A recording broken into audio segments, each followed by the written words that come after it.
Last weekend was supposed to be a quiet family gathering at Aunt Margaret's house, where she insisted on finally teaching us her legendary ancestral bread recipe.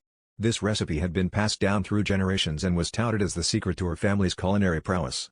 As we gathered around her kitchen, a sense of anticipation hung in the air. Aunt Margaret, with a glint of mischief in her eyes, began meticulously mixing the ingredients, explaining each step as if she were unveiling a holy grail. It all seemed perfectly normal, and we were eager to taste the fabled bread. As the dough was set to rise, Aunt Margaret suggested we step into the living room for some tea and stories. Everyone was in high spirits, chatting and laughing, until an odd scent wafted into the room. It wasn't unpleasant, just stronger than expected. When we returned to the kitchen, we were met with an astonishing sight. The dough, which had been left in a large mixing bowl, seemed to have a life of its own and was oozing over the counter like a blob from a 1950s sci-fi movie.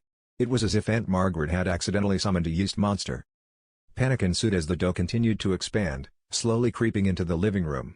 My cousin Tim, ever the opportunist, had the bright idea to use it as an impromptu slip and slide, while Uncle Joe attempted to corral the dough with a broom, shouting military-like commands as if he were leading a battalion.